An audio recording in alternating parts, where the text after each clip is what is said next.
उन्वान ईमान की ताकत। एक गांव में एक नेक दिल नौजवान रहता था जिसका नाम इब्राहिम था। इब्राहिम की परवरिश एक मेहनती किसान के बेटे के तौर पर हुई थी। उसके माता पिता ने उसे बचपन ही से नमाज पढ़ने, सच बोलने और लोगों की मदद करने की तालीम दी थी। इब्राहिम हमेशा अल्लाह पर भरोसा करता और हर हाल में सब्र से काम लेता।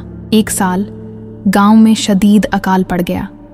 बारिश न होने की वजह से खेत सूख गए और अनाज की पैदावार बिल्कुल न के बराबर थी। इब्राहिम के वालिद का सारा इंतहा इन्हीं खेतों पर था। वह बहुत परेशान हो गए कि अब वह अपने परिवार का पेट कैसे पालेंगे। इब्राहिम ने उन्हें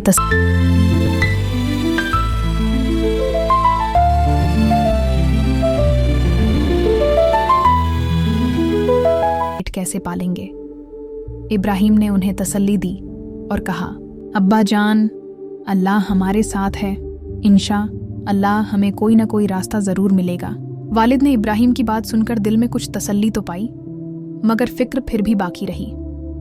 इब्राहिम ने हर नमाज के बाद अल्लाह से दुआ की, या अल्लाह, हमें इस मुश्किल घड़ी में अपनी मदद अता फरमा और हमें सब्र की तौफीक दे।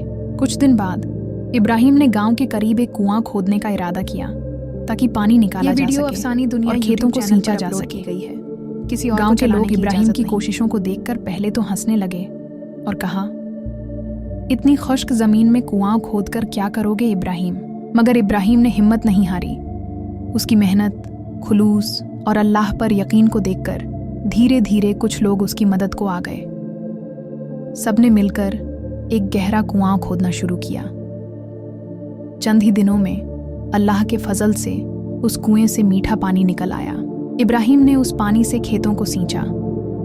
कुछ ही अरसे में उसके खेत हरे भरे हो गए और सब्जियां लहलहाने लगीं।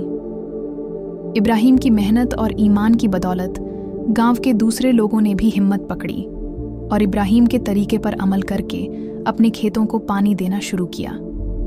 पूरा गांव फिर से खुशहाल होने लगा।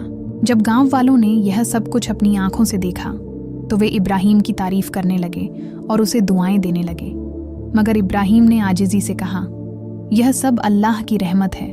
अगर हम अल्लाह पर भरोसा रखें और सब्र से काम लें तो वह हमें कभी मायूस नहीं करता। इब्राहिम की बातें सबके दिलों में घर कर गईं। उस दिन के बाद से गांव वालों ने भी मुश्किलों में सब्र और अल्लाह पर भरोसा करना सीख लिया। उन्होंने यह सबक सीखा कि दुनिया में हर चीज का मालिक अल्लाह है और वह जिसे चाहे आजमाइश में डालता है और जिसे चाहे इनाम देता है। इसी दौरान इब्राहिम के वालिद ने उसे गले लगाकर कहा, बेटा, तूने आज हमें ईमान की ताकत का सबक सिखा दिया। अल्लाह तुझे हमेशा खुश रखे। वक्त गुजरता गया और गांव खुशहाल हो गया। सब लोग इब्राहिम की तरह नेक बनने की कोशिश करने लगे। इब्राहिम की जिंदगी एक मिसाल बन गई कि मुश्किल से मुश्किल हालात में भी ईमान की ताकत ही असल कामयाबी है।